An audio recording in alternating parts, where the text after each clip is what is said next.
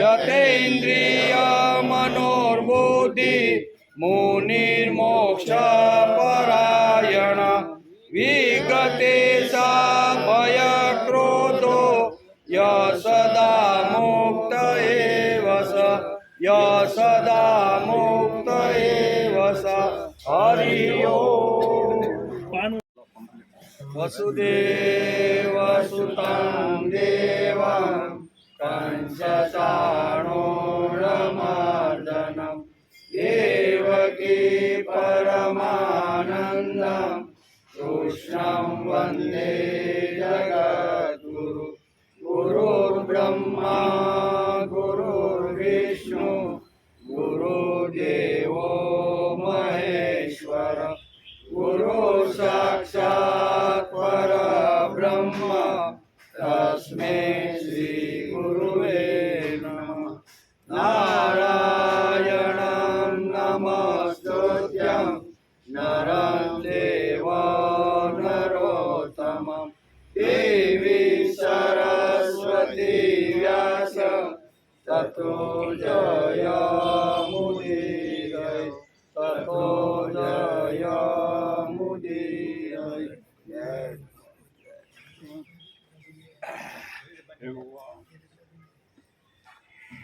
સ્પર્શાન કૃત્વા બહિર્બાહ્યામ ચક્ષુ સેવાંતરે ભ્રુવો પ્રાણાપાનો સમો કૃત્વા નાસાભ્યંતરચારિણો બહારના પદાર્થોને બહાર જ ત્યજીને અને આંખોની દ્રષ્ટિએ ભ્રમરોની મધ્યમાં સ્થાપીને તથા નાસિકામાં સ્થિર પ્રાણ અને અપાન વાયુને સમ કરીને માણસ મુક્ત થઈ શકે છે. એક વાત ભગવાને આ શ્લોકમાં કરી, એટલે ધ્યાન યોગની ઉપાસના ચાલે છે. આજે શ્રીમદ ભગવદ્ ગીતા ચિંતન શરૂ થયું એ 284મો દિવસ. ગઈકાલે આપણે શ્રીમદ ભગવદ્ ગીતાના 5મા અધ્યાયના 26મા શ્લોકને નમસ્કાર કર્યા. કઈ વાત હતી? તો કે ક્રોધથી સર્વથા રહિત છે તે જીતેલા મનવાળો છે. જીતેલા મનવાળાનું વર્ણન ભગવાને કર્યું હતું, એને ગઈકાલે આપણે સમજવાનો પ્રયત્ન કર્યો. તે અલકે છે અને સ્વરૂપનો સાક્ષાત્કારી ચૂકેલો સાંખ્ય યોગીઓ માટે ચારે કોર શરીર હોય ત્યારે અને મૃત્યુ પછી પણ નિર્વાણ બ્રહ્મ જ પામે છે. આવા સંતનું વર્ણન 3 પ્રકારના આવી રીતની ડિગ્રી ભગવાને આપીને વર્ણન કર્યું, એનો ગઈકાલે આપણે વિચાર કરતા હતા.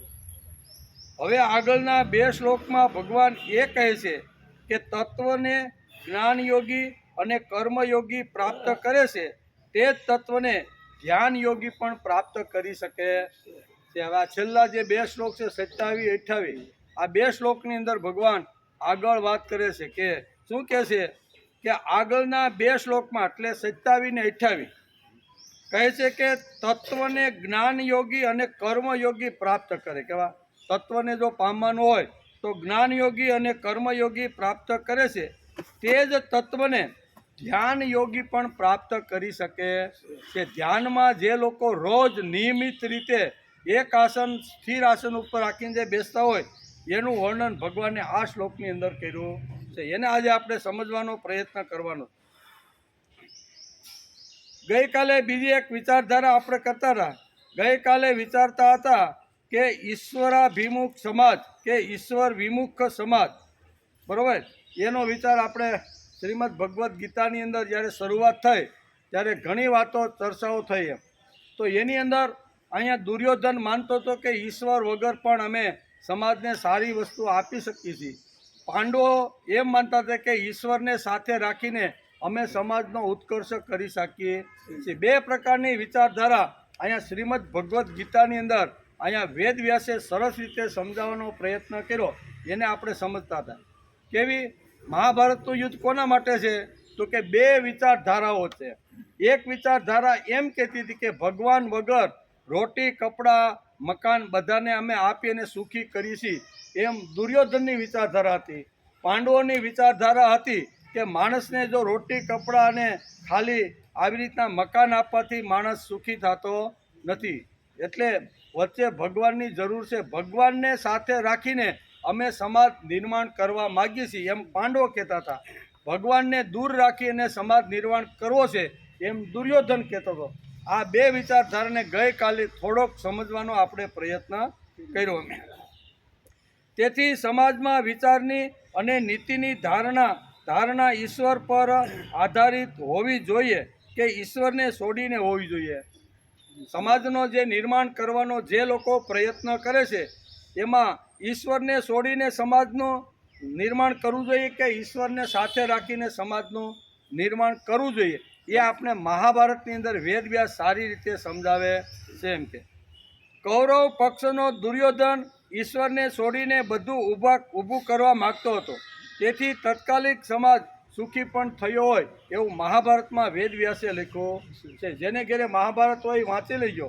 એમાં આખું આ પ્રકરણ અહીંયા વેદવ્યાસે બહુ સરસ રીતે શ્લોકોના શ્લોકો લખી અને અહીંયા દુર્યોધને સમાજમાં કેવી સુંદર મજાની ભૌતિક વ્યવસ્થાઓ કરી હતી ને એનું વર્ણન વ્યાસે લખ્યું છે. એટલે ઈશ્વર વગર હું સમાજને સુખી કરી શકું છું એવી એક વિચારધારા મહાભારતની અંદર દુર્યોધનની હતી.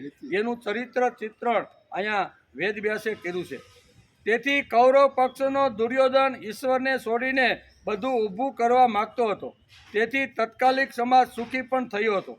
પરંતુ શ્રી કૃષ્ણને લાગ્યું કે જો આ ઝેર ઘૂસી જાય તો 2000 વર્ષ સુધી માનવ પાછો ઈશ્વર તરફ વળશે જ નહીં. એકવાર જો આ ઝેર સમાજમાં ઘૂસી જાય કે વગર ભગવાન વગર પણ સમાજ અમે સુખી કરીએ છીએ, એ જો એકવાર વાત સમાજમાં જો સ્થિર થઈ જાય તો હજારો વર્ષ સુધી એને સમાજને આ ખરાબ વસ્તુ ઝેર પીવું પડે. તેથી ભગવાને નક્કી કર્યું કે કોઈ પણ રીતે આ દુર્યોધનની વિચારધારા ખલાસ થવી જોઈએ. તેથી 2 વિચાર પ્રણાલી અને સિદ્ધાંતો વચ્ચેનો આ સંઘર્ષ હતો. તેથી જ મહાભારતનું યુદ્ધ નિર્ણાયક છે. મહાભારતનું યુદ્ધ નિર્ણાયક શા માટે છે? તો કે 2 પ્રકારની વિચારધારાનું આ યુદ્ધ હતું. કૌરવ પાંડવોનું યુદ્ધ તો હતું જ, પણ એની સાથે સાથે બંનેની જે વિચારધારા છે એ વિચારધારાનું પણ યુદ્ધ હતું એમ વેદવ્યાસ લખે છે. તેથી પિતરાય ભાઈઓની લડાઈ જો હોત તો શ્રી કૃષ્ણએ વચ્ચે પડવાની કોઈ જરૂર નહોતી. એમ ભગવાન વચ્ચે પડ્યાનું કારણ શું છે કે 2 વિચારધારાનું યુદ્ધ ચાલે છે. એમાં જો અહીંયા દુર્યોધનની વિચારધારા પ્રભાવિત થઈ જાય અને એ કદાચ જીતી જાય લડાઈની અંદર તો હજારો વર્ષ સુધી લોકોને આ સહન કરવું પડે. તેથી ભગવાન વચ્ચે પડ્યા છે. તેથી પિતરાય ભાઈની લડાઈ તે હોત તો શ્રી કૃષ્ણ વચ્ચે પડત જ નહીં. તે કહી દે કે તમે લડી લ્યો, તમે ફોડી લ્યો. એ બંને ભાઈઓની લડાઈમાં શ્રી કૃષ્ણને વચ્ચે પડવાનું કોઈ કારણ ખરું? પણ છતાંય પડ્યા છે. એનું કારણ આ છે એ કે એકવાર જો આ દુર્યોધનની વિચારધારા સમાજમાં સ્થિર થઈ જાય, જીતી જાય ને, તો હજારો વર્ષો સુધી આ ઝેર સમાજમાં રહે અને સમાજ પણ એવું કરશે કે અમને ભગવાનની જરૂર નથી. એટલે એ માટે ભગવાન અહીંયા છે. તે કહી દે કે તમે ફોડી લ્યો. આ યુદ્ધમાં 18 અક્ષણી સૈન્ય ભેગું થયું હતું. તે બધા મરવાના જ હતા. કેવા? એટલા 18 અક્ષણી સૈન્ય ભેગું થયું હતું, તે બધા મરવાના હતા. તેથી જ અર્જુનને લાગ્યું કે તેમની બધી સ્ત્રીઓ વિધવા થવાની છે, જે ભયંકર વાત હતી. તેથી અર્જુન પાછો પડ્યો છે. 18 અક્ષણી કુરુક્ષેત્રના મેદાનમાં યોદ્ધાઓ જે બધા ભેગા થયા હતા, એ બધા વ્યાસ કહે છે મરવાના જ હતા. એ બધા જો મરે તો બાકી રહેલી જે સ્ત્રીઓ છે એને ઘણું સહન કરવું પડે એમ કે. આ યુદ્ધમાં કૌરવો વિજય થાય તો 2000 વર્ષ સુધી માનવ કાયમ માટે એમ માનત કે અમને ભગવાનની જરૂર નથી. દુર્યોધન કદાચ આ યુદ્ધની અંદર જો વિજય થાત ને, તો હજારો વર્ષ સુધી લોકો એમ જ માનત કે ભગવાન વગર પણ અમે સુંદર મજાનું જીવન જીવી શકીએ એમ કે. તેથી આ ધર્મયુદ્ધ હતું. ભગવાને તેથી જ બીજા અધ્યાયમાં વિષમ શબ્દ વાપર્યો છે. આમ કહીને ભગવાન હળવે હળવે અર્જુનને સમજાવતા ભાઈ તારે લડવું જોઈએ, શા માટે લડવું જોઈએ, 2 પ્રકારની વિચારધારા છે એ પણ એને સમજાવવાનો પ્રયત્ન કર્યો. આ બધું સમજાવતા ભગવાન એને 5મા અધ્યાયના 27મા શ્લોક સુધી આજ લાવે છે. એક વાત આપણે જોતા આવ્યા. સાંખ્ય યોગ છે, કર્મ યોગ છે, કર્મ સંન્યાસ યોગ ચોથો યોગ, અને 5મો આવ્યો અહીંયા કર્મ બ્રહ્માર્પણ યોગ. આ 5 અધ્યાયનો અભ્યાસ કરતા આપણે અત્યારે અહીંયા અર્જુન કોઈ પણ રીતે હાથમાં હથિયાર ઉપાડે એવા પ્રયત્ન ભગવાન કરી રહ્યા છે. એમ કરતા આજે આપણે ક્યાં આવ્યા? 5મા અધ્યાયના 27મા શ્લોક. એમાં ભગવાન શું કહે છે? સ્પર્શા કૃત્વા બહિર્બાહ્ય ચક્ષુ સેવાંતરે ભ્રુવો પ્રાણાપાનો સમો કૃત્વા નાસાભ્યંતરચારિણો. સ્પર્શાન કૃત્વા પહેલો શબ્દ ભગવાને આ શ્લોકમાં વાપર્યો. સ્પર્શાન કૃત્વા એટલે બહારના પદાર્થોને બહાર ત્યજીને અને આંખોની દ્રષ્ટિએ ભ્રમરોની મધ્યમાં સ્થાપીને તથા નાસિકામાં સ્થિર કરીને પ્રાણ અને અપાન વાયુને સમ કરીને રહે છે, તે સદા મુક્ત જ છે. એટલે ધ્યાન યોગની ઉપાસના આ 2 શ્લોકની અંદર ભગવાન સમજાવે છે. જેમ જ્ઞાન યોગ અને કર્મ યોગથી પ્રભુ સુધી પહોંચી શકાય છે, એમ ત્રીજો એક શબ્દ ભગવાને કીધો છે કે ધ્યાન યોગની ઉપાસનાથી ધ્યાન કરવાથી પણ માણસ આ સ્થિતિ ઉપર પહોંચી જાય છે. ધ્યાન કેવી રીતનું કરવું ને એની વાત ભગવાને અહીંયા સરસ રીતે સમજાવી છે. તેથી સ્પર્શાન કૃત્વા બહિર્બાહ્યાન એટલે પરમાત્માના સિવાય બધા જ પદાર્થો બાહ્ય છે. બાહ્ય વાત કરી છે. બાહ્ય એટલે કોણ? તો કે અંદર રહેલું જે ચૈતન્ય તત્વ પરમાત્મા છે એ સિવાયના આપણે આંખથી સમાજમાં અથવા પૃથ્વી ઉપર જે જોઈ શકીએ છીએ એ બહારના પદાર્થો છે. એટલે કે પરમાત્મા સિવાયના બધા પદાર્થો બાહ્ય છે. પદાર્થોને બરાબર એટલે કે બહાર જ છોડી દેવાનું. તાત્પર્ય એ છે કે મનથી બાહ્ય વિષયનું ચિંતન ન કરવું. શું કીધું આ શ્લોકની અંદર? બાહ્ય સ્પર્શાન કૃત્વા એમ કરીને ભગવાન કહે છે કે જગતની અંદર આપણે આંખથી જે બહારના તત્વોને જોઈ રહી છીએ, જે વખતે આપણે ધ્યાન કરવા માટે બેઠા હોય, ભક્તિ કરવા માટે બેઠા હોય, ચિત્ત એકાગ્ર કરી અને જ્યારે આસન ઉપર આપણે જ્યારે બેઠા હોય ત્યારે બહારના તત્વોનું ધ્યાન કરવાનું નથી, અંદર રહેલા પરમાત્માનું ધ્યાન કરવાનું છે. એ માયા આ શ્લોકની અંદર આપણે સમજાવે છે. તેથી પરમાત્મા સિવાય બધા પદાર્થો બાહ્ય છે. પદાર્થોને બહાર જ છોડી દેવાના. ક્યાં?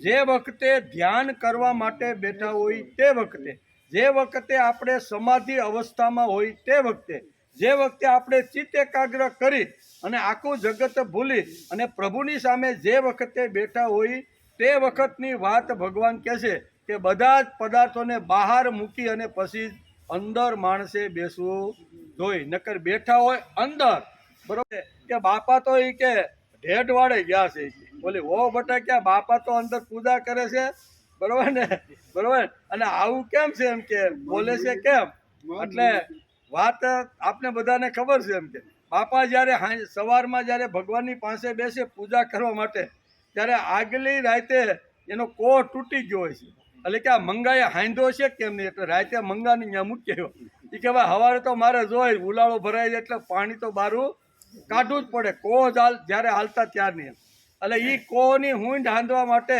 મંગાભાઈને ઘેરે મૂકી આવ્યા અને બાપા સવારમાં વહેલા ઉઠી અને તરભાણું લઈને ભગવાનની પૂજા કરવા બેઠા. ભગવાનની પૂજા કરે છે, બધી કર્મકાંડ હાલતો રહેલો છે અને બરોબર એમાં કોઈ અવાજ મારે છે બાપા તો, એટલે કે વહુ બટાને ખબર જ કે બાપા તો ભગવાનના ઘરની અંદર બેઠા બેઠા પૂજા કરે છે, પણ બાપાનું મન અત્યારે ક્યાં પૂગી ગયું છે, એટલે કે બાપા હાજર નથી એમ, એટલે ભાઈ કે બાપા, તો કે બાપા હાજર નથી, બાપા તો ફલાણી જગ્યાએ આવા વાસની અંદર ગયા છે એમ કે, એટલે બાપા વિચાર કરે છે કે હું તો આ અંદર બેઠો છું ને વહુ બટા ખોટું કેમ બોલે છે, બરાબર, એટલે જોયું ને પછી પોસ્ટમોર્ટમ કર્યું ને તો વાત એવી હતી કે બાપાનું મન અત્યારે ક્યાં હતું, હા, એટલે આવી રીતના મહારવાડામાં એનું ધ્યાન પોગી ગયું હતું, શરીરથી ઘરમાં હતા પણ મનથી ક્યાં હતા, મહારવાડામાં કે ખોઈને હાંધી છે કે નહીં, મારે 8 વાગે તો આવી રીતના બળદોને જોડીને ઉલાળો કાઢવાનો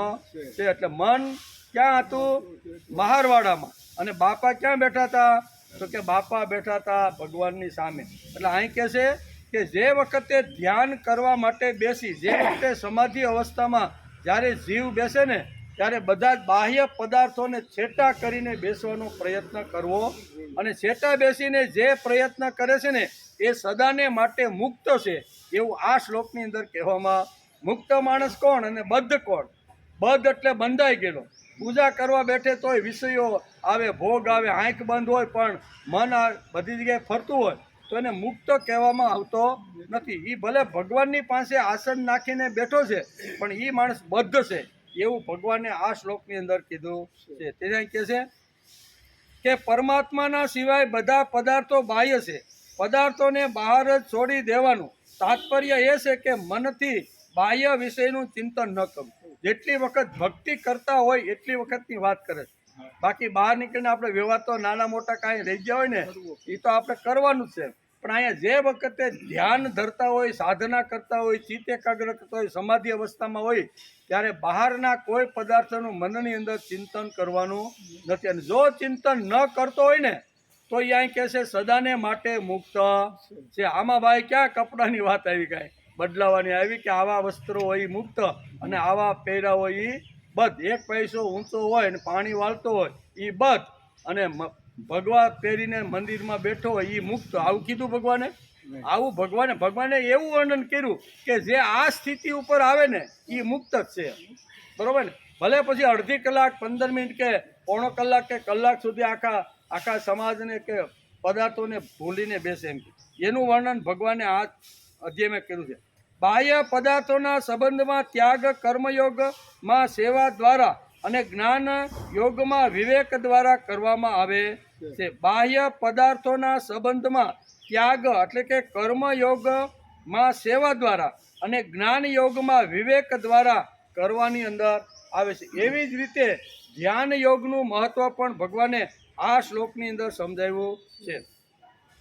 આ શ્લોકમાં ભગવાન ધ્યાન યોગ દ્વારા બાહ્ય પદાર્થોની સાથે સંબંધ વિચ્છેદની વાત કરી રહ્યા. આ ધ્યાન યોગનું પ્રકરણ ભગવાન આ શું કહેવાય 27 અને 28 બે શ્લોકની અંદર ધ્યાન યોગનું પ્રકરણ ભગવાને ખોલ્યું છે. ધ્યાન યોગમાં એકમાત્ર પરમાત્માનું ચિંતન હોવાથી બાહ્ય પદાર્થથી વિમુક્તા થઈ જાય છે એમ ગીતા કહે છે. ભલે થોડી ઘણી વાર કરી પણ બાહ્ય પદાર્થોને, બાહ્ય વસ્તુને ભૂલવાનો પ્રયત્ન કરવો જોઈએ. ધ્યાન યોગમાં એકમાત્ર પરમાત્માનું ચિંતન હોવાથી બાહ્ય પદાર્થોની વિમુક્તા થઈ જાય છે એમ શ્રીમદ ભગવદ્ ગીતાના અહીંયા 5મા અધ્યાયના 27મા શ્લોકમાં ભગવાને કીધું છે. ધ્યાન યોગ સાધકને સ્વાતંત્ર રીતે પરમાત્માની પ્રાપ્તિ કરાવે. કર્મયોગમાં તો બીજો પણ સાથે જોઈ, પણ ધ્યાન યોગમાં તો એકલો જ હાલે. જે ધ્યાન કરીને ભક્તિ કરવા બેઠો છે એને આજુબાજુનું કોઈ વસ્તુ, વ્યક્તિ કે પદાર્થ કે કોઈ એની જરૂર પડતી નથી. એમ ભગવાન ધ્યાન યોગ સાધકને સ્વતંત્ર રીતે પરમાત્માની પ્રાપ્તિ કરે, એને કોઈની જરૂર પડતી, પોતે સ્વતંત્ર છે, હું અને મારો ભગવાન. આ સ્વતંત્રતાની પ્રાપ્તિ ધ્યાન યોગમાં જીવને થાય છે. તેમજ કર્મયોગ, જ્ઞાનયોગ અને ભક્તિ યોગના સાધકો દ્વારા પણ આનો ઉપયોગ કરી શકાય છે. જ્ઞાનયોગ, કર્મયોગ અને ભક્તિ યોગના સાધકો દ્વારા પણ આનો ઉપયોગ થઈ શકે છે. જપ, ધ્યાન, સત્સંગ અને સ્વાધ્યાય એ પ્રત્યેક સાધકને માટે ઉપયોગી છે અને આવશ્યક પણ છે. ચારે ચાર વસ્તુ સાધકને માટે ઉપયોગી છે. જપ કરવાના, આપણે કરીએ માળા ફેરવીએ, શું કહેવાય? એ આપણો જપ છે. માળા ફેરવતી વખતે પણ આખું જગત ભૂલી અને મનની અંદર ભગવાનને બેહાડવાનું. આ જપનો અર્થ એક એક પારો ફરતો જાય. ભગવાન, જે ભગવાનને માનતા હોય એ ભગવાનની અંદર જેનું ચિત્ત એ વખતે એમાં જોડાયેલું હોય છે. આને ખરો જપ કહેવામાં આવે છે. નહીંતર જપ ઘણા કરતા હોય માળા અંદર રાખીને, બરોબર, પણ એનું ધ્યાન તો કોઈ જગ્યાએ વાત કરતા હોય, કોઈ ઓળી બેનું દવણું કરતા ઓળી આમ કરતા હોય, કોઈ શાકભાજી સુધાતા ઘણા જપ ઘણી રીતે કરતા હોય, પણ એનો કોઈ અર્થ નથી. બધી કસરત કહેવાય. શું કહેવાય? ધ્યાન યોગની અંદર એટલે કે માળા જપ જે વખતે કરી એટલો સમય હું અને મારો ભગવાન એક કાઢવાના. 108 પારાની જે માળા હોય ને, એ એક માળા ફરી રહે ને તા 108 પ્રભુના નામ જીભ ઉપર અને મન ઉપર આવી જવા, એ ખરો એને જપ કહેવામાં આવે છે. નકર માળા ફરતી હોય, કબીર સાહેબે કીધું, આપણે ને કહેતા, આપણે બોલી કોઈ ભાઠો મારે. કબીર કહે છે, માલા બનાઈ કાષ્ટ કી बिस्मे डाला सूत, माला बिसारी क्या करे क्योंकि जपने वाला कपूर. કોણ કહે છે? કબીર કહે છે. કબીરે કીધું એટલે આપણે બોલી નાખી, બરોબર. માલા બનાવી કે કાષ્ટ કી, કાષ્ટ એટલે તુલસી માતાના હોય ને એને કાષ્ટ કી, એનું જે એની માલા બનાવી કાષ્ટ કી બિસ્મે ડાલા सूत, માલા બિસારી ક્યાં કરે જપને વાલા કપૂર. ત્યાં કબીર જેવા કહી શકે. આપણે તો એનું જે બોલ્યા છે ને એ વાંચી ગયા. એટલે જપ કરતી વખતે પણ ધ્યાન ભગવાનની અંદર એકાગ્ર કરીને, ભલે એક જ માળા કરીએ, પણ એક માળા કરીએ એટલે ભગવાનની અંદર આખું જગત ભૂલીને આપણે કરતા હોય. આપણે પથારીમાં બેઠા હોય, કાચ ખુલ્લો હોય ને બધા વાહન આવતા જતા હોય ને, આમ કરતા હોય, એટલે આંગળીને કસરત થાય, પછી એટલો ફાયદો થાય. પણ ઓલો જે આપણે ભૂલવાનો પ્રયત્ન જે કરવો જોઈએ ને એ થતો નથી. એટલે જપ ખરો કયો? તો કે જપની અંદર પણ આ જ વાત હોવી જોઈએ. બીજી વાત છે ધ્યાન. જપ, ધ્યાન, સત્સંગ અને સ્વાધ્યાય એ પ્રત્યેક સાધકને માટે ઉપયોગી. ચારમાંથી કોઈ પણ તત્વ લઈને માણસ ભક્તિ કરી શકે છે. બધા જ આ જે તત્વો છે, જપ છે, ધ્યાન છે, સત્સંગ છે, સ્વાધ્યાય છે, એ બધા તત્વો અહીંયા ભક્ત એટલે અહીંયા સાધક માટે બધા ઉપયોગી છે. એમાં ગીતાકાર કહે. બીજી વાત આ શ્લોકની અંદર પ્રાણાપાનો સમો કૃત્વા, એક શબ્દ ભગવાને આ 27મા શ્લોકમાં આ શબ્દ હોય. હું લખ્યું? પ્રાણાપાનો સમા કૃત્વા. આ શ્લોકમાં ભગવાને એક શબ્દ આ કહ્યો છે. તેનો અર્થ એ છે કે નાસિકાની બહાર નીકળવાવાળા વાયુને પ્રાણ અને નાસિકાની અંદર જવાવાળા વાયુને અપાન વાયુ કહે છે. પ્રાણ અને અપાન વાયુનું મહત્વ ભગવાને સમજાવ્યું કે આપણા શરીરની અંદર જે ધમની હાલે છે, બરોબર, એક વાયુ જાય બીજો નીકળે, એ બંને વાયુ કયા પ્રકારના હોય એ પણ ભગવાને શ્રીમદ ભગવદ્ ગીતાના અહીંયા 5મા અધ્યાયના શું કહેવાય 27મા શ્લોકમાં બતાવી દીધી. પ્રાણાપાન, શું કીધું? પ્રાણ અને અપાન, એક વાયુ લેવાનો છે અને બીજો વાયુ કાઢવાનો છે. એટલે આમ કીધું ને કે એનો અર્થ છે કે નાસિકાની બહાર નીકળવાવાળા વાયુને પ્રાણ કહે. બહાર આપણો જે નીકળે ને એને શું કહે છે? પ્રાણ. અને નાસિકાની અંદર જવાવાળા વાયુને અપાન કહે છે. અંદર જવાવાળાને અપાન અને બહાર નીકળવાવાળાને પ્રાણ. એટલે કે અહીંયા પ્રાણાપાનો એટલે પ્રાણ અને અપાન એ બે વાયુનું વર્ણન ભગવાને આ શ્લોકની અંદર કર્યું છે. વાયુનું મહત્વ ભગવાને આ શ્લોકની અંદર સમજાવ્યું છે. બધી જ વાત ભગવાને કોઈ આ જગતમાં ગીતાની અંદર એક પણ વાત એવી નથી કે માનવના ઉત્કર્ષ માટે ભગવાને કહી. પછી શરીર શાસ્ત્ર હોય, પછી જીવવાનું હોય અથવા વ્યવહાર કરવાનો હોય, બધી જ જગ્યાએ ભગવાને આ બધી વાતો સમજાવવાનો પ્રયત્ન કર્યો છે. પછી બીજી એક વાત આમાં આવે છે, બાહ્યાન સ્પર્શાન. સ્પર્શ એટલે વિષય. આ જગતમાં જે મુક્તિ માગતો હોય, કદાચ જીવન મુક્ત થયેલો હોય, તેને પણ ફરવાનું હોય, રહેવાનું હોય. એટલે વિષય અને વિષયનો ભાવ તો આ જગતમાં રહેવાનો. આ જગતની અંદર જ્યાં સુધી આપણી હયાતી છે ત્યાં સુધી વિષયોને ઇન્દ્રિયો સાથે સંબંધ થવાનો એમ ભગવાન કહે છે. શું કહે છે કે વિષયો સાથે સંબંધ થવાનો, રહેવાનો. એટલે કે વિષય અને વિષયી ભાવ તો આવવાનો આવે જ કે નહીં. જીભ છે આપણી ઇન્દ્રિય છે, બરોબર, સામે વિષય પડેલું છે, એટલે વિષયોને ઇન્દ્રિયોનો સ્પર્શ થવાનો જ નહીં. એ કોઈ આવી રીતનું કહે છે. તેથી પ્રત્યેક વસ્તુ વિષય છે. અમે વસ્તુ જોવા એટલે કે સામે વસ્તુ જોવા મળ્યા પછી એનું વશીકરણ પણ એની બુદ્ધિમાં થાય છે. એ કંઈ નિર્બુદ્ધ થોડો છે, ગાંડો થોડો છે. સમલોષ્ટાસ્મ કાંચનમ એટલે તેને માટી અને સોનું સરખું દેખાય છે એવું નથી. સ્થિત પ્રજ્ઞ બધું જ સમજે છે. માટીની વેલ્યુ પણ સમજે છે અને સોનાની વેલ્યુ પણ સમજે છે, પણ એની ઉપર એની નજર રહેતી નથી. આપણા જેવા સામાન્ય માણસ હોય તો માટી અને સોનામાં ફરક સીધો દેખાય કે ભાઈ સોનું અત્યારે કિંમતી છે, 1,60,000 રૂપિયા તોલાના પડી જાય અને થોડુંક મળી જાય તો સારું.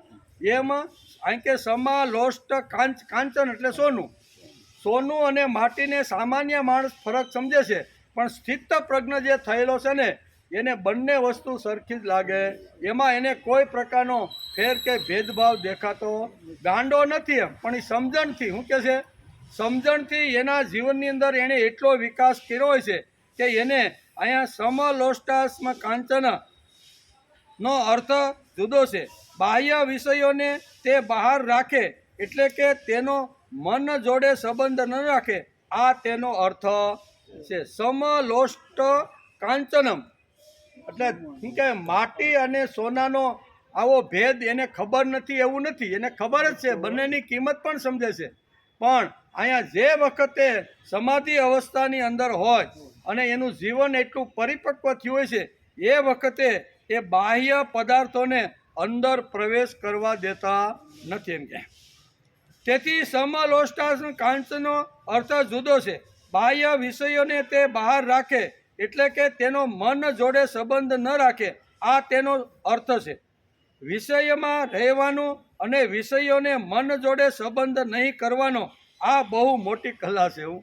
વિષયો સાથે રહેવાનું, ઘૂમવાનું, ફરવાનું સાથે સહી કોઈને કોઈ વિષય સાથે માણસનો જોડાયેલો છે, પણ એ વિષયો સાથે રહેવાનું અને એની સાથે શું કહે છે એટલે કે વિષયો સાથે રહેવાનું, મન જોડે તેનો સંબંધ રાખવાનો અને તેનાથી અલિપ્ત રહેવાનું ને, આ ખૂબ જ મોટી કલા છે એવું ભગવાન કહે છે. મોટી કલા કઈ છે? વિષયોની સાથે રહેવાનું છે, વિષયોને રમાડવાના છે. વિષયો આપણને રમાડે એવું નહીં, પણ આપણે વિષયોને જે પ્રમાણે રમાડીએ તે પ્રમાણે વિષયો ચલાવવાના. આ મોટામાં મોટી કલા આ મહાપુરુષોને ભગવાને આપેલી છે. તેથી વિષયોમાં રહેવાનું અને વિષયોનો મન જોડે સંબંધ નહીં કરવાનો, આ બહુ મોટી કલા છે. વચ્ચે ભગવત ભક્તિનો પડદો ન હોય તો આ વસ્તુ શક્ય. વિષયો સાથે રહેવાનું અને વિષયોને મન ઉપર અસર ન થવા દેવાની, આ ભગવત ભક્તિ જો હોય ને તો જ માણસના જીવનમાં શક્ય છે. અને ભગવત ભક્તિ ન હોય તો વિષયો ગમે ત્યારે ઇન્દ્રિયો પર સવાર થઈને બેસી જાય છે. તેથી આ શ્લોકની અંદર બહુ સરસ રીતે સમજાવે છે કે વિષયોની સાથે રહેવાનું અને મનને વિષયોને બહારના વિષયોને તોડી અને મનને નાસિકાગ્ર નાકની દાંડી પ્રમાણે મનને એકાગ્ર કરી આંખો બંધ કરી અને આ રીતે ધ્યાન ધરી અને ભગવત ભક્તિનો જો આ પડદો ન હોય તો આ વસ્તુ શક્ય નથી એમ. નહીં તો એ શક્ય નથી. કોઈ પણ વસ્તુ આવી કે તે મન પાસે આવવાની છે. પ્રત્યેક વસ્તુ આવે એટલે મન પાસે પહેલાં આવી જાય કે આ વસ્તુ સારી છે, લેવા જેવી છે, ઉપયોગમાં આવે એવી છે, એમ કરી અને એની સાથેનો સંબંધ નિર્માણ થાય છે. મને નિર્ણય કરવાનો, વાસ્તવમાં નિર્ણય કરવાનો અધિકાર મનને નથી, બુદ્ધિનો છે. પણ ઘણીવાર મન પણ નિર્ણય કરી બેસે છે. મન જો ઘણીવાર નિર્ણય કરે તો મનના નિર્ણયો પણ ઘણીવાર ખોટા હોય છે. પૂજ્ય પાંડુરંગ શાસ્ત્રી દાદા આના માટે એક દ્રષ્ટાંત આપે છે. ઘણીવાર મનથી કરેલો નિર્ણય, મને લીધેલો જે નિર્ણય છે ને, એ કદાચ ઉતાવળમાં આવીને જો કદાચ માણસ લઈ લે ને તો કેવું આવી રીતનું સંકટ ભોગવવું પડે છે ને, એનું એક ઉદાહરણ આપે છે કે એક ગામ હતું. ગામની અંદર એક સુંદર મજાનું ઘર, અને ઘરની અંદર એક નાનું કુટુંબ સામાન્ય રીતે રહેતું હતું. એને પશુ પક્ષી પાળવાનો ખૂબ જ શોખ, એટલે એને એક નોળિયું પાડ્યું. કેવું સરસ મજાનું નોળિયું. એને એમ થયું ઘરમાં ઘણા બધા ઉંદર ને આન તેન બધું છે ને, એટલે નોળિયું હોય તો સારું. એમ નોળિયાને સારી રીતે જેમ પોતાના દીકરાને રાખે ને એવી રીતે નાના આ નોળિયાને આ આખા પરિવારે કુટુંબે સંભાળવાનો પ્રયત્ન, એને દૂધ પાય, નવડાવે, નવું જે કાંઈ વસ્તુ લાવ્યો એ ખવડાવે, આમ કરી અને ઘણા વર્ષો સુધી, અને નોળિયું પણ એનું હેવાયું થઈ ગયું. બરાબર, એકદમ કુટુંબનું સભ્ય હોય ને એવી રીતનું નોળિયું થઈ ગયું. એટલે કુટુંબના સભ્યોને બધું લાગ્યું કે બહુ સારું, કે આપણા ઘરમાં આ નોળિયો આપણો મિત્ર બન્યો છે ને, એટલે ઉંદરની કાંઈ ઝંઝણાટ રહેતી નથી. વર્ષો સુધી આવી રીતનું થયું. હવે એને ત્યાં એક બાળકનો જન્મ થયો.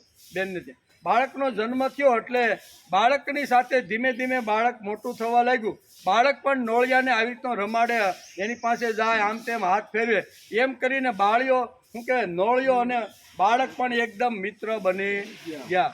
એક દિવસ વાર્તા લાંબી છે પણ સિદ્ધાંત સમજાવવા માટે આપણે કહીએ છીએ કે આવી રીતના પાણી, જૂના કાળનું પાણીયારું ક્યાં હતું તો કે નદીએ કૂવો હોય અને એમાં આખા ગામની બહેનો આવી રીતના સીસણિયા લઈ અને પાણી ભરવા માટે જાય, અથવા કોઈ નદી હાલતી હોય તો એમાં ભીવડો કે મોટો ખાડો કે મોટો કૂવો હોય એમાંથી પાણી ભરે.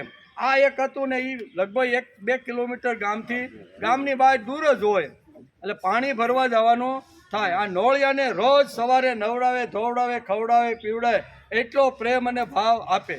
એક દિવસ કે બધા કામમાં ગયા છે, બેન કે હું ઘરમાં એકલી છું, આ બાળક 1 વર્ષનું થઈ ગયું છે, એ પણ એકલું છે, હવે મારે શું કરવાનું? એટલે એણે વિચાર કર્યો કે નોળિયો તો આપણા ઘરનો માણસ છે, એટલે એમાં કાંઈ ચિંતા નથી. એટલે બાળકને ઘોડિયામાં સુવડાવી અને દરવાજો બંધ કરી અને બેન પાણી ભરવા માટે ગયા.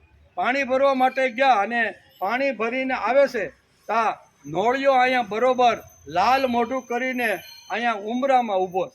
હવે શું થયું તો કે એ વખતે જ્યારે નાગ સર્પ બાળકને કરડવા માટે ઘોડિયા પાસે આવ્યો, નોળિયો વિચાર કરે છે કે જે માલકણે મને મોટો કર્યો, ઉછેર્યો, ખવડાવે, પીવડાવે, નવડાવે, ધોવડાવે, એનું ઋણ મારી ઉપર છે, અને આજે એ ઋણને જો હું ન ચૂકું ને તો મારા જેવું કોઈ કૃતજ્ઞ નહીં એમ. એટલે મારે ગમે તેમ લડાઈ કરીને બાળક પાસે મારે નાગને જવા દેવો નથી, સર્પને મારે મારવાનો. એટલે સર્પ અને નોળિયાની લડાઈ બરોબર ઘરમાં જામી અને એમાં નોળિયાએ નાગને ખલાસ કરી નાખ્યો. અને એ હર્ષમાં કે મારી માલકણ આવે ને એ કે, એટલે હું બતાવું કે મેં આજ ખૂબ સારું કામ કર્યું છે, તમારા દીકરાને મેં આજે બચાવી લીધો છે. એમ કરી અને ઉમરા પાસે લાલ મોઢું થઈ ગયેલું હતું, કારણ કે માર્યો કોને? નાગને માર્યો, એટલે આવું મોઢું થઈ ગયેલું. અને આવી રીતના ઊભો છે અને બેન તો માથે મોટો ઘડો પાણીનો લઈ અને બેન આવે છે. દૂરથી જોવે છે કે આ નોળિયો ઘરમાં, પાછું બુદ્ધિ શું લાવે છે, ઘરમાં મારો છોકરો એક જ હતો, બધા ખેતીવાડીમાં જતા રહ્યા હતા, હું આ નોળિયાના ભરોસે ઈ કે મારા બાળકને મૂકીને ગઈ હતી, નક્કી આનું મોઢું લાલ છે, લોહી ભરેલું છે આખું શરીર, એટલે નક્કી મારા બાળકને આણે ખલાસ કરી નાખ્યો. આવો વિચાર કરતું મન જો ઘણીવાર ખોટા વિચાર કરે તો ખોટો નિર્ણય આવી જાય. બુદ્ધિ જો નિર્ણય કરે ને તો આ ઘટના બને નહીં. પણ આ નિર્ણય કરવાનો જે હતો ને, પરવાનગી કોને લઈ લીધી? મને લઈ લીધી. મન વિચાર કરવા લાગ્યું. ઘરમાં એકલો બાળક હતો, ઘરમાં કોઈ હતું નહીં, નોળિયાના ભરોસે હું નીકળી હતી, આવ્યું ત્યારે બહુ સરસ હતું, ઘોડિયામાં શું, આવું બધું મન વિચારવા. એને આ દ્રશ્ય જ્યારે જોયું ત્યારે એને મને સીધું જ નક્કી કરી નાખ્યું કે મારા બાળકને એને ખલાસ કરી નાખ્યો કે આમ કરીને માથે મોટો પાણીનો ઘડો હતો ને એ નોળિયા ઉપર નાખ્યો. નોળિયાનું અસ્યુતમ કેસ્યુતમ થઈ ગયું. બેન તો ગભરાતી દોડતી ઘોડિયા પાસે જાય તો નાનું 1-1.5 વર્ષમાં હસતું રમે છે. બાજુની અંદર સરપણના ટુકડા પડ્યા છે. બેન વિચાર કરે છે કે આ મેં શું કરી નાખ્યું. ઉતાવળમાં મને નિર્ણય લીધો, જે ન કરવાનું હતું એ કરી. ઉતાવળમાં ઘણીવાર જો આપણે નિર્ણય લઈ, મન જો આવી રીતના ઘણીવાર નિર્ણયો લે તો એ નિર્ણયો ઘણીવાર ખોટા પણ પડે ને નુકસાન પણ કરે છે. આવો રીતનો બંનેનું જ્યારે યુદ્ધ થયું ને ત્યારે સરપંચને મારી નાખ્યો.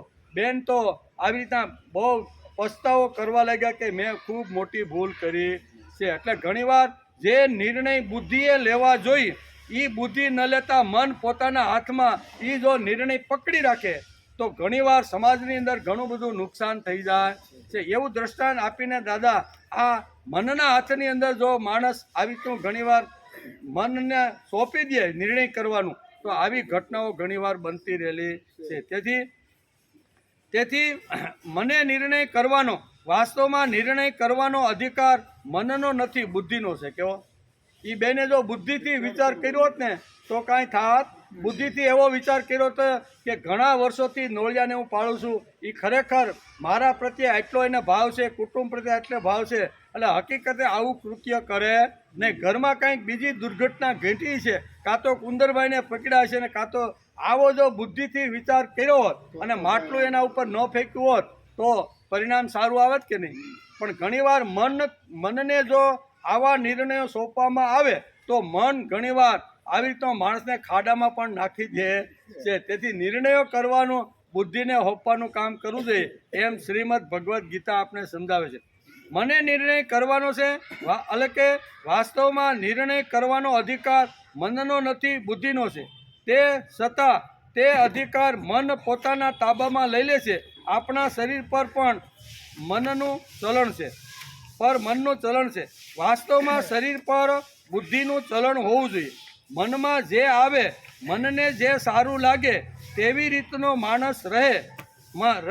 આ માણસો શું એટલે કે શું કિમિયો કરે કોને ખબર, પણ શાસ્ત્રકારો તેનો રસ્તો આપણને દેખાડે છે. ઘણીવાર શાસ્ત્રકારો આપણે ભૂલતા હોય અને શાસ્ત્રનો ઊંડો અભ્યાસ કરીએ તો અહીંયા શાસ્ત્રકારો પણ જીવન કેવી રીતનું જીવવાનું, મનને કઈ રીતે આવી રીતનું ડાયવર્ટ કરવાનું, બુદ્ધિને કેવી રીતને વાપરવાની, એ પણ આ શાસ્ત્રકારો આપણે સમજાવે છે. એમ આ શ્લોકમાં શું કહે છે? શાસ્ત્ર એટલે ગીતા. ગીતામાં કીધું, શું કીધું? બાહ્યાન વિષયાન બહિ કૃત્વા, આ કીધું બાહ્યાન વિષયાન ચક્ષુ સેવાંતરે ભ્રુવો. એવો શબ્દ ભગવાને આ શ્લોકમાં વાપર્યો છે. વિષયો અંદર આવીને એના મનનો કબજો ન કરે. વિષયો મનમાં કબજો કરે તો જ પજવી શકે ને. મનનો કબજો કરે, વિષયો મનનો કબજો કરે તો જ એ પજવી શકે, નકર પજવી શકે નહીં. એમ યોગીઓ વિષયોને બહાર રાખે, તેઓ નાક તરફ સતત ધ્યાન રાખે અને માનસિક સ્થૈર્યને માટે એટલે કે નાસિકાની વચ્ચે ફરતા રહેલા પ્રાણને અને અપાન વાયુને સમ રાખે. બહાર નીકળનાર વાયુને પ્રાણ કહે છે અને અંદર જવાવાળા પ્રાણને અપાન વાયુ કહે છે. આમ કરીને પ્રાણાપાનો કહી અને ભગવાન સુંદર મજાની આ શરીરની રચનાની અંદર આરોગ્ય જો સારું રાખવું હોય તો આ બધા વાયુઓને સમ રીતે રાખવા જોઈએ એમ ભગવાન આ શ્લોકની અંદર સમજાવે છે. ટાઈમ થઈ ગયો. શ્રીમદ ભગવદ્ ગીતા અધ્યાય 5 અને શ્લોક નંબર 27, 28 ને 29 3 શ્લોક હવે આ બાકી રહ્યા છે. પછી આપણો આત્મસંયમ યોગ 6ઠો અધ્યાય શરૂ થાય છે. બરોબર. તો આજે આપણે આ શ્લોકને 27મા શ્લોકને આજે આપણે સમજી લઈએ કે આની અંદર ભગવાન શું કહેવા માગે છે. ભગવાન આ શ્લોકમાં બહુ કહે છે કે બહારના પદાર્થોને બહાર જ ત્યજીને, જે વખતે ધ્યાન, ધારણા, સમાધિ ચિત્ત એકાગ્ર કરતા હોય ત્યારે શું કરવાનું?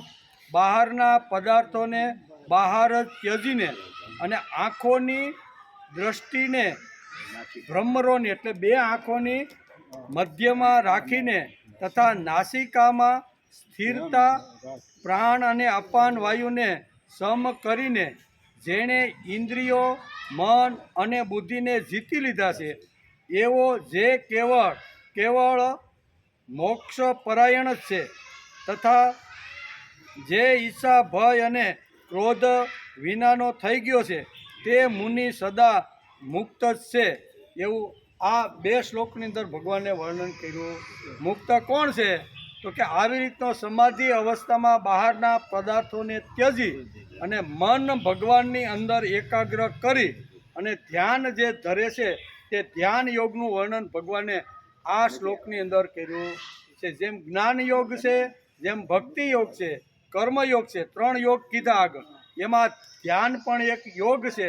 ચોથા યોગની વાત ભગવાન આ શ્લોકની અંદર આપને સમજાવે છે.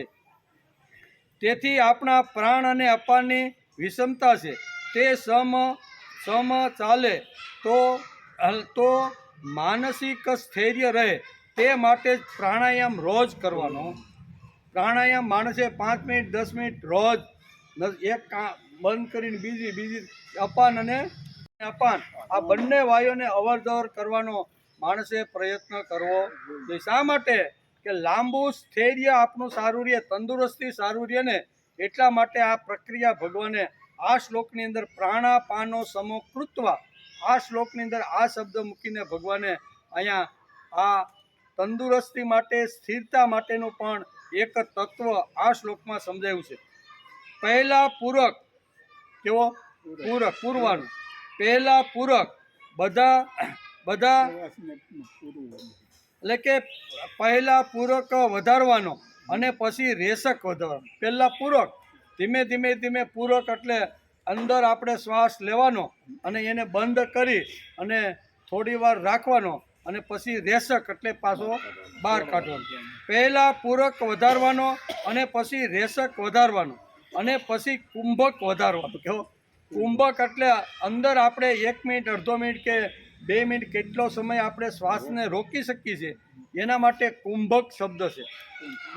એક રેશક, એક પૂરક. પૂરક એટલે પૂરવાનો, રેશક એટલે બહાર કાઢવાનો અને અંદર બે નસકોરા પકડીને બંધ કરીને અંદર આપણે એ શ્વાસને જેટલો સમય રોકી રાખી એને કુંભક કહે છે. બરોબર? શાસ્ત્રની અંદર એને આયુર્વેદ અને આવી રીતના શાસ્ત્રમાં એને કુંભક કહેવામાં આવે છે.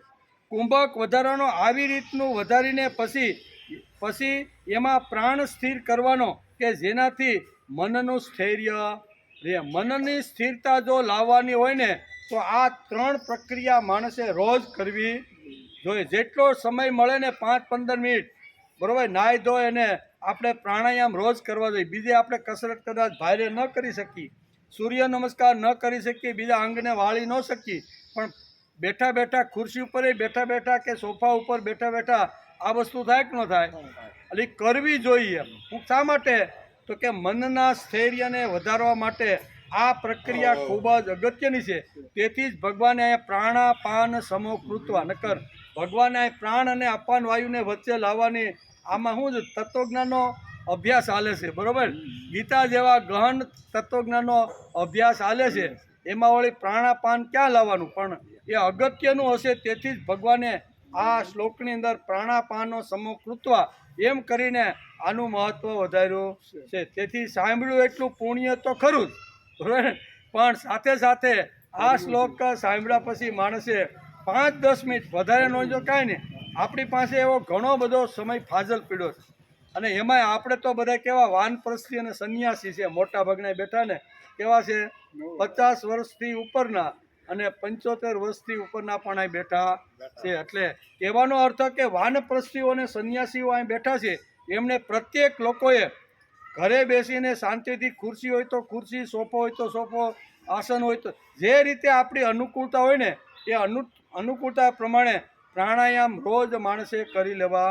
શા માટે કરવો જોઈએ? તો ભગવાને કીધું કે સ્થિરતા, મનની સ્થિરતા લાવવા માટે પ્રાણાપાન સમો કૃત્વા એવું ભગવાને અહીંયા ભાર દઈને આ શ્લોકની અંદર આ વિચાર મૂકી દીધો છે. તેમાં બૌદ્ધિક અને માનસિક મહેનત કરવાની છે. એટલે માણસ પોતાની દ્રષ્ટિ બદલતો જાય, વૃત્તિ બદલતો જાય, પોતાનું જીવન બદલતો જાય અને જીવનનો અધિકારી સ્વામી મારો ભગવાન છે ત્યાં સુધી પહોંચવાનો પ્રયત્ન માણસ કરે. મારો સ્વામી કોણ છે? ભગવાન. ભગવાન મારો સ્વામી છે ત્યાં સુધી પહોંચવાનું, જીવન બદલવાનું, જીવનમાં ગુણો લાવવાના છે, જીવન એટલે કે જીવનની અંદર વૃત્તિ બદલવાની છે, દ્રષ્ટિ બદલવાની છે. આમ ધીમે ધીમે ધીમે એક કરતાં માણસે આગળ જઈ અને વાસના કામના મારો સ્વામી નથી, મારો સ્વામી નારાયણ છે, મારો સ્વામી પ્રભુ છે, મારો સ્વામી ભગવાન છે, અહીંયા સુધી પહોંચવાનો પ્રયત્ન માણસે કરી લેવો જોઈએ. દ્રષ્ટિ બદલે, જીવન બદલે, વૃત્તિ બદલે, આમ હળવે હળવે બદલવાનું છે. ક્યાં હતા ભાઈ? તો કે બદલાય છે. કેટલા વર્ષથી છે? કે ભાઈ 12મું વર્ષ હાલે છે કે તો કઈ બદલા? તો કે નહીં, હતું એવું ને એવું. એમ નહીં, ધીમે ધીમે થોડું ઘણું. આપણે એમ નથી કહેતા કે આજે અહીં બટન દબાવ્યું ને ઓલી બાજુથી વશિષ્ઠ મુનિ નીકળી ગયા, એવી વાત નથી. પણ હળવે હળવે માણસે થોડા ઘણા ગુણો જીવનમાં લાવી અને દ્રષ્ટિ પરિવર્તન, વિચાર પરિવર્તન, વૃત્તિ પરિવર્તન કરવાનો માણસે પ્રયત્ન કરવો જોઈએ. ગીતા સાંભળ્યા પછી થોડું ઘણું પણ માણસના જીવનમાં આવે એવો માણસે પ્રયત્ન કરવો જોઈએ. તેથી જગત તરફ જોવાની દ્રષ્ટિ એટલે કે ભક્તિની રાખે. કેવી? જગત તરફ જોવાની દ્રષ્ટિ કેવી રાખવાની? ભક્તિની. ઘણા ભોગની રાખે, ઘણા આવી રીતના શું કહેવાય ઉપયુક્ત હોય એટલે સમાજની અંદર ઘણા લોકો અહીંયા પ્રકૃતિ સામે જોવે, એમાં એને શું દેખાય? ભોગ જ દેખાય. દાદા પાંડુરંગ શાસ્ત્રી ઘણીવાર કે મુંબઈનો વેપારી હોય, કાશ્મીર ફરવા માટે જાય, કારણ કે કાશ્મીરી તો આખા ભારતનું સ્વર્ગ છે. સ્વર્ગનો જો અનુભવ કરવાનો હોય તો એકવાર કાશ્મીરમાં જવું. એટલો સુંદર બગીચો, એટલા મોટા પહાડ, એટલું મોટું વૃક્ષ વનસ્પતિ, અને એમાં ગુલાબની તો વાત જ નહીં. ગુલાબનું ઘર એટલે કાશ્મીર, બરાબર. અને ગુલાબના બગીચા, અનેક પ્રકારના ફૂલો. પણ એમાં મુંબઈનો વેપારી ગાડીમાં બેસી અને 8 દિવસ માટે કાશ્મીરમાં કે હાલો ફરી આવી, ફરવા માટે જાય, બરાબર. અને ફરતો કોઈ આવ્યા શું કહેવાય બગીચામાં આવે, કેના? ગુલાબના. અનેક પ્રકારના લાલ પીળા પ્રકારના ગુલાબ જોઈ અને મોટા આવા ગુલાબના દડા જેવા રીતના જોઈ અને એને એમ થાય કે ઓહો, અહીંયા જો ગુલકંદની ફેક્ટરી કરી હોય ને, એને શું યાદ આવે? ગુલકંદની ફેક્ટરી કરી હોય ને તો અહીંયા ગુલાબ બહુ સસ્તા મળી જાય છે, બરાબર ને. એટલે આવી રીતની દ્રષ્ટિ હોય ને પછી 2 દિવસ પછી હિમાલયની અંદર ફરવા માટે જાય અને ત્યાં નકરો બરફ જ જોવે. ને તો મહેનત પડે. મારે મુંબઈમાં તો આઈસ ફેક્ટરી માટે કેટલું કરવું પડે, ત્યારે અહીંયા બરફની ફેક્ટરી થાય. અહીં તો વગર આવું થાય કે નહીં? ભોગની દ્રષ્ટિથી જો માણસ પ્રકૃતિ સામે જોવે તો પ્રકૃતિમાં પણ એને ભોગ દેખાય. કેવો? પણ એનો એ માણસ કાલિદાસ જેવો માણસ જો આવી તો કાશ્મીરમાં જાય ને તો તેને ભગવાનનું દરેક ફૂલની અંદર, દરેક પહાડ અને દરેક પર્વતની અંદર એને ભગવાન જ દેખાય. તેથી હાથમાં કલમ લઈ અને મોટી કવિતાઓ પણ એના વિશે લખી નાખે, બરાબર. અને ત્રીજી એક વ્યક્તિ ભક્ત લોકો જો કાશ્મીર જાય તો એની દ્રષ્ટિ કેવી હોય કે વાહ ભગવાન, સુંદર મજાનો કેટલો બગીચો તે ખીલાવ્યો છે. ખીલાવ્યો તો ખરો, પણ સુંદર મજાનો આ ગુલાબના ફૂલની અંદર કલર કેટલો મસ્ત તે પૂર્યો છે. કલર તો તે ભગવાન પૂર્યો છે, પણ એની અંદર કેટલી સુગંધ તે નિર્માણ કરી. ભક્તર જ્યારે ગુલાબના છોડને, ગુલાબના ફૂલને જોવે ત્યારે અહીંયા ભક્તની દ્રષ્ટિ જુદી, ભોગવાળાની દ્રષ્ટિ જુદી, કવિ આવે એની પણ દ્રષ્ટિ જુદી છે. તેથી ભક્તિ લઈને માણસ જો જાય ને તો પ્રત્યેકની અંદર એના ભગવાનના દર્શન થાય. હે ભગવાન, ગઈકાલે હું કાશ્મીરની હોટલમાંથી જ્યારે બગીચામાં આવ્યો ને ત્યારે નાની કળીઓ હતી. આજે હું આવ્યો ત્યારે સુંદર મજાની કળીમાંથી આટલા મોટા ગોટા જેવા ફૂલ કોણે નિર્માણ કર્યા? નિર્માણ કરનાર તું છો. નિર્માણ તે કર્યા છે એટલું જ નહીં, પણ નિર્માણ કરીને તું હુઈ ગયો કે પાછો આઘો થઈ ગયો નથી. કલર પણ તે જ પૂરો પાછો. કેવો? ફૂલ તો તે બનાવ્યું, પણ ફૂલની અંદર અલગ અલગ પ્રકારના કલર પૂરવાનું કામ પણ તે કર્યું. કલર પૂરીને પણ તું આઘો થઈ ગયો નથી. કલરની એટલે કે ફૂલના આ ગોટાની અંદર સુગંધ પણ તે નિર્માણ કરી છે. એટલે જેણે ઉત્પન્ન કર્યું છે તે ઉત્પન્ન કર્યા પછી કળી નિર્માણ કરી છે તે કળીમાંથી જે ફૂલ નિર્માણ થયું છે તે ફૂલમાંથી કલર નિર્માણ કર્યો છે તે કલરમાં જેણે સુગંધ નિર્માણ કરી છે તે એ ભગવાન ભક્તને સીધો યાદ કરે કે ભગવાન વાહ તારી કલા કેવી છે. એટલે ભક્તિની દ્રષ્ટિ લઈને જગતમાં જો ફરીએ આપણે તો માણસને બધું પ્રભુમય જ લાગે એમાંય કહેવાનું છે. તેથી જગત તરફ જોવાની દ્રષ્ટિ ભક્તિની રાખો. કેવી ગીતા આપણે બહુ સ્પષ્ટ આ શ્લોકમાં સમજાવે છે કે ભક્તિની રાખો, ભોગની ન રાખે. પ્રત્યેક વસ્તુ ભોગની છે છતાં એ મનને સમજાવતો જાય કે જગત ભોગનો વિષય નથી, એ ભક્તિનો વિષય.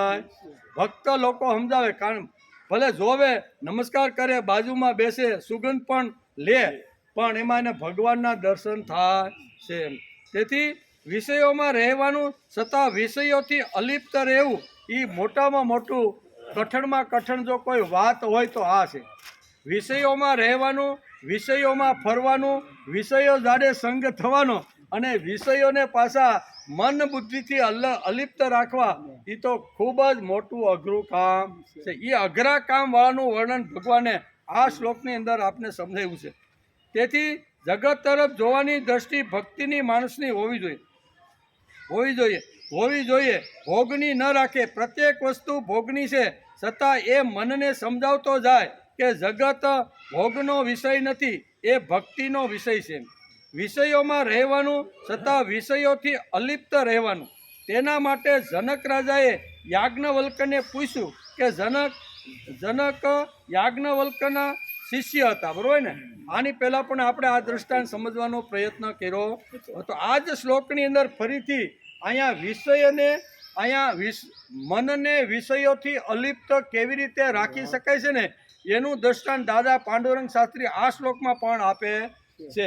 એ જનક રાજા અહીંયા યાજ્ઞવલ્ક્યના શિષ્ય પણ હતા. રાતના બંનેને જ્યારે મળે ને કલાકોના કલાકો સુધી ભક્તિ, અધ્યાત્મ, ધર્મ, ધ્યાનની ઘણી મોટી વાતો અહીંયા જનક રાજા યાજ્ઞવલ્ક્ય પાસેથી શીખી લેતા હતા. એટલે એના ગુરુ, જનક રાજાના ગુરુ કોણ? તો કે યાજ્ઞવલ્ક્ય. એમ કે આખી જિંદગી સુધી યાજ્ઞવલ્ક્યે તેમને કહ્યું છે પણ તેમના ઉપર બહુ અસર થઈ હોય એવું લાગતું. જનક રાજા સાથે ઘણીવાર અવારનવાર બેસવાનું થાય, વાર્તાલાપ થાય, ઘણું બધું થાય. જનક રાજાને ઘણીવાર યાજ્ઞવલ્ક્યે ઘણી બધી વાતો સમજાવી છે પણ ઘણી બધી માથા ઉપરથી વહી ગઈ છે, એટલે એને ધ્યાનમાં આવ્યું નહીં હોય. એમ જેનું વર્ણન ભગવાને ગીતામાં કર્યું. કેનું વર્ણન?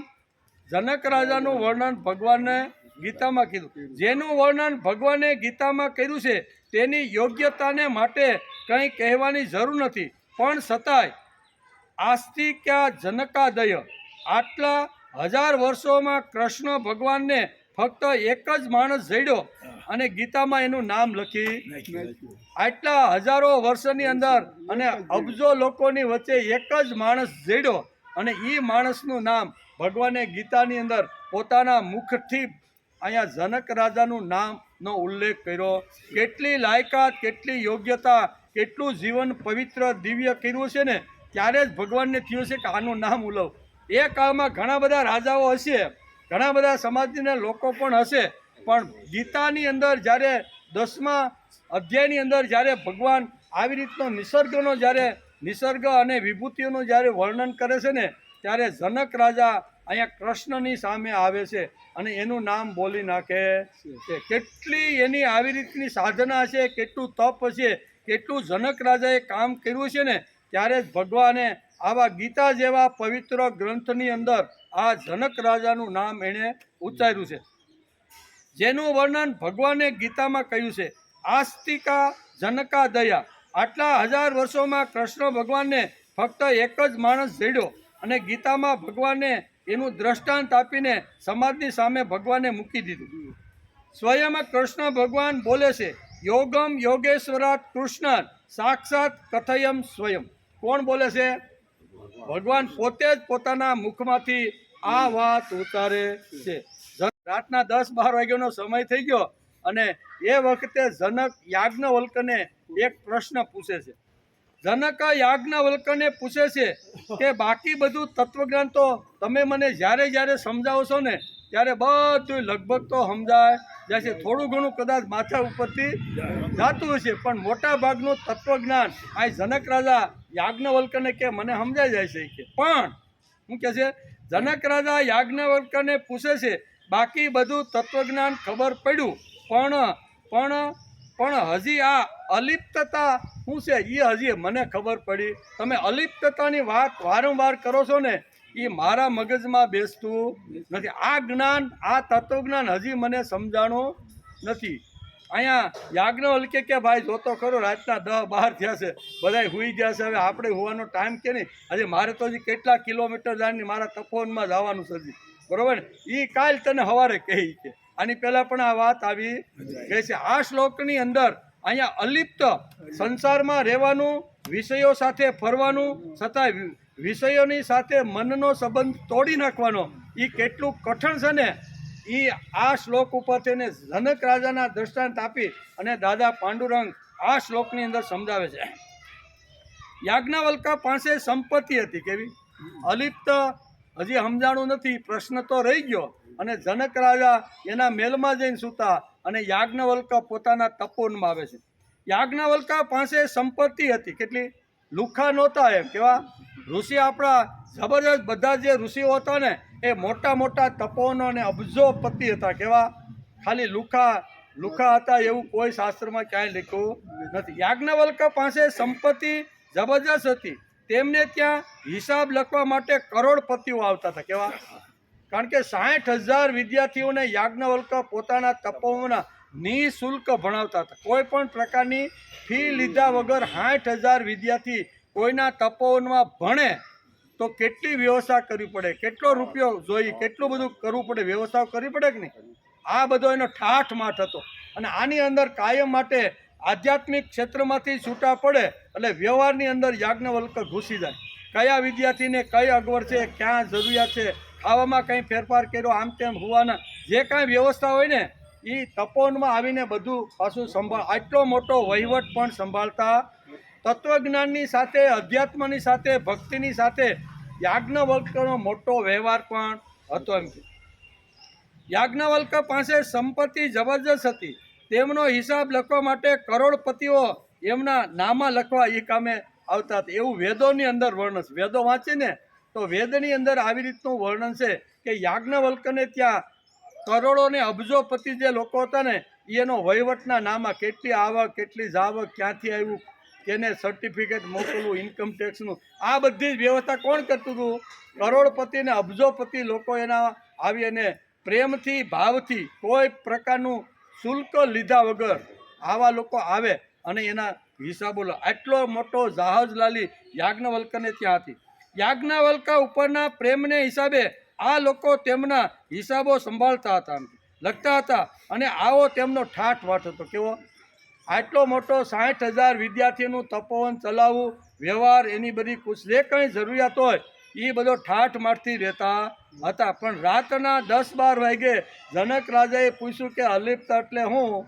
બીજું બધું તો સમજાઈ ગયું પણ આ શબ્દ હજી મને સમજાણો નથી.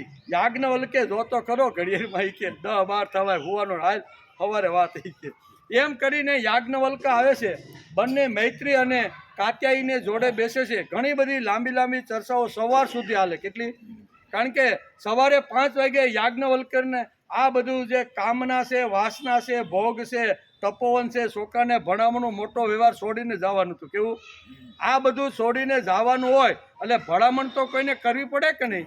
એટલે બંને પત્નીઓને રાતના આવી રીતના બેસાડીને ખૂબ મસલત ચલાવે છે કે ભાઈ આવતીકાલે હું આજ શું કહેવાય તપોવન છોડીને હું ભક્તિ કરવા માટે કાયમને માટે આ આપણા તપોવનમાંથી જઈ રહ્યો છું. એટલે બંનેને સાથે બેસાડે છે.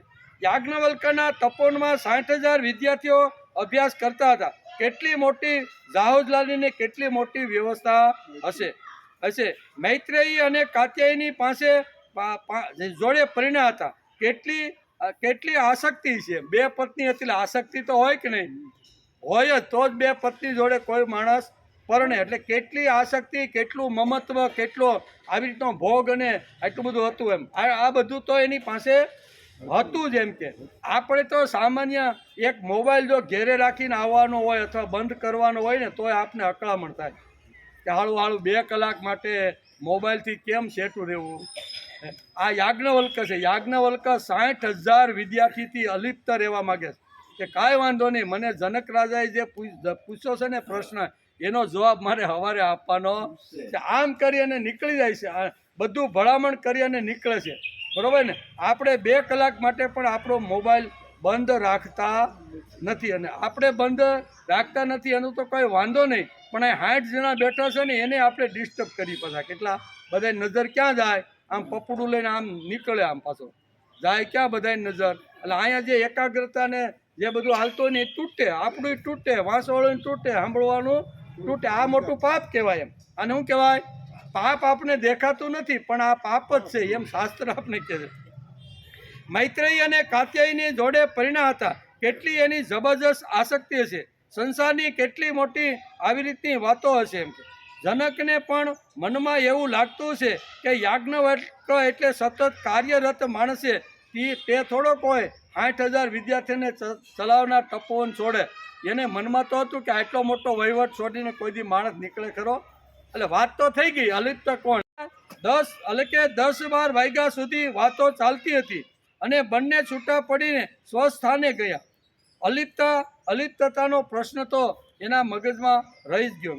બીજે દિવસે સવારે વહેલા 5 વાગે ઉઠીને યાજ્ઞવલ્ક જનક રાજાને ત્યાં આવ્યા. સવારમાં વહેલા ઉઠી, બરોબર, કેવો વેશ ધારણ કર્યો, જે કાંઈ રાજપાઠના કે જે ભોગના જે કપડાં હતા ને એ બધાનો ત્યાગ કરી અને એકદમ સાદા વેશની અંદર અહીંયા યાજ્ઞવલ્ક બધું જ છોડીને બધો વહીવટ અહીંયા સોંપીને અહીંયા જનક રાજા જે મહેલમાં રહેતા હતા જનકપુરીમાં આવ્યા હતા. તેથી બીજે દિવસે સવારે વહેલા 5 વાગે ઉઠીને યાજ્ઞવલ્ક જનક રાજાને ત્યાં આવ્યા અને કહે, વશીકાર સંજ્ઞા વૈરાગ્ય. હું બોલા આ શબ્દ લખ્યો છે, વશીકરા સંજ્ઞા વૈરાગ્યમ.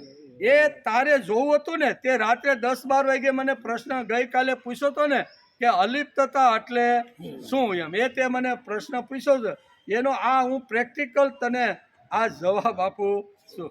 વશીકરણ સંજ્ઞા વૈરાગ્ય એ તારે જોવું છે ને, તારે પ્રિન્સિપલ જોવો છે ને, ચાલ મારી સાથે, આપણે બંને નીકળી જઈએ. આ પ્રસંગ ઉપરથી પૂજ્ય દાદા સમજાવે છે કે વિષયોમાં ફરતો હોવા છતાં વિષયોથી અલિપ્ત રહેવાનો જે માણસ પ્રયત્ન કરે છે ને એ સદા મુક્ત છે. કોણ? અલિપ્ત. સંસારમાં રહેવાનું, ભોગો સાથે રહેવાનું, સંસાર કરવાનો અને છતાં અલિપ્ત રહેવાનું, આ જે કરતો હોય ને એ માણસ સદાને માટે મુક્ત છે. એમ આ શ્લોકની અંદર અહીં બહુ સરસ રીતે સમજાવે છે. પછી આગળ કહે છે, માણસ હોવા છતાં વિષયોમાં અલિપ્ત રહે છે. એટલે કે માણસ હોવા છતાં જનક રાજા માણસ જ હતા ને, યાજ્ઞવલ્ક પણ માણસ, બંને માણસ જ હતા. આટલો મોટો જનકનોય કારભાર એટલો મોટો અને યાજ્ઞવલ્કનો કારભાર મોટો. બંને વિષયોમાં ફરતા હતા પણ યાજ્ઞવલ્કે કીધું ચાલ, એટલે જનક રાજા પણ બધું છોડીને સંસારમાં રહેવાનું, વિષયો સાથે રહેવાનું અને જરૂર પડે તો ઘડીના 6 ભાગમાં વિષયનો ત્યાગ કરીને જે અલિપ્ત થઈને જે રહેશે ને એ માણસ સદાને માટે મુક્ત છે. એવું ભગવાને આ શ્લોકની અંદર બહુ સ્પષ્ટ રીતે સમજે. મુક્ત કોણ? તો કે મુક્ત રહેવાનું ખરું પણ જરૂર પડે તો 2 કલાક માટે મોબાઈલને ઘેરે મૂકી અલિપ્ત રહેવાનું. જરૂર પડે તો, અને એવું બહુ કઠણ લાગતું હોય તો બંધ કરીને બેહવાનું. બરાબર, એવું છે. માણસ હોવા છતાં વિષયોથી અલિપ્ત રહે છે. ગીતાકાર બાહ્યાન સ્પર્શાન. તો પાછી વાત એની શું કહ્યું? બાહ્યાન સ્પર્શાન. સ્પર્શ એટલે વિષયોમાં રહેવાનું અને વિષયોને મન જોડે સંબંધ નહીં કરવાનો. આ મોટામાં મોટી કલા. વિષયોમાં રહેવાનું, વિષયોમાં ફરવાનું અને એનાથી અલિપ્ત રહેવું ને એ મોટામાં મોટી કલા છે. 60,000 વિદ્યાર્થીનું તપોવન જે માણસ ચલાવતો હોય એને કેટલી મોટી બધી વ્યવસ્થાઓ પર ધ્યાન આપવું પડે. આપણે તો 10-12 માણસનું કુટુંબ હોય કે 5-7 માણસનું કુટુંબ હોય ને તોય નાકે દમ આવી જાય છે બરાબર. એક છોકરાને આમ સમજાય તો બીજો આમ ભાગે, એક વહુને આમ સમજાય તો બીજી આમ ત્રાહી થઈને બેઠી હોય બરોબર. આવું થાય કે નહીં? તો 60,000નું તપોવન એટલે કેટલી મોટી વ્યવસ્થા. વિચાર તો કરો. ઉઠવાથી શરૂઆત કરીને વિદ્યાર્થીને ખાવા પીવા રહેવા ઓઢવા પાથરવા એની કાંઈ જે કાંઈ વ્યવસ્થાઓ છે એ કેટલી મોટી કરવી પડે. પણ છતાંય અહીંયા જનક રાજાને કે હાલ ભાઈ કે હાલ આ અલિપ્તતા છે એમ કે ભગવાન આ શ્લોકમાં કહે છે કે મન બુદ્ધિ અને ઇન્દ્રિયો આ ત્રણે ઉપર પ્રયત્ન કરવો જોઈએ. કેવો? મન બુદ્ધિ અને ઇન્દ્રિયો આ જે ત્રણે છે એના ઉપર પ્રયત્ન કરવો જોઈએ. જે કંઈ આપણા હાથથી થાય છે તે માટે ફક્ત વિષયો જવાબદાર નથી. આપણા હાથે કોઈ કૃતિ થાય કામ થાય તો એમાં ખાલી વિષયો જોયા એટલે એ કૃતિ થયેલી વિષયો કાંઈ જવાબદાર નહીં. વિષયોની સાથે 3 વાતો બીજી ભેગી જવાબદાર છે ત્યારે એ કામ આપણું થાય છે. એકલો ખાલી વિષયોથી થતું નથી. જે કંઈ આપણા હાથથી થાય છે તે માટે ફક્ત વિષયો જવાબદાર નથી. એની સાથે ઇન્દ્રિય, મન, બુદ્ધિ અને જીવાત્મા કેટલા આ 4 જવાબદાર છે. મન, બુદ્ધિ, જીવાત્મા અને ઇન્દ્રિયો. આપણે જે કાંઈ કર્મ કરીએ એમાં 4 જવાબદાર છે. ઇન્દ્રિય કે ના આપણે જવાબદાર નથી, મન જવાબદાર છે. મન કે આપણે કાંઈ નહીં, બુદ્ધિએ નિર્ણય લીધો. બુદ્ધિ કે એમ નહીં, જીવાત્માએ અંદરથી કીધી ને પ્રેરણા આપી. આ બધા એકાબીજા ઉપર જે ટોપલો ઓઢાડે છે ને એ ગીતાકારને માન્ય નથી. ગીતાકાર કહે છે કોઈ પણ કૃતિ જીવ જ્યારે કરે છે ત્યારે 4 સાથે રહીને કરે તો જ એ કૃતિ થાય. મન, બુદ્ધિ, ઇન્દ્રિય અને જીવાત્મા આ 4 ભેગા મળે ત્યારે કોઈ પણ નિર્ણય કે કોઈ પણ કૃતિ થાય. જવાબદાર કોણ? 4. એકલા ઉપર કોઈ ઢોળે તો હાલે નહીં. તેથી અધ્યાત્મની બાબતમાં જીવાત્મા, બુદ્ધિ, મન અને ઇન્દ્રિયો એ 4 થી ગુનાઓ થાય. કોઈ પણ ગુનાઓ કે કૃતિઓ થાય ને એ કોનાથી થાય છે? આ 4 મળે ને ભેગા ત્યારે થાય. એકાદો જો ના પાડે તો એ વસ્તુ થાય નહીં. તેથી તેના માટે 4 પર પ્રયત્ન કરવો જોઈએ તો જ માણસ ગીતાએ કહી છે તે સ્થિતિ ઉપર આવે.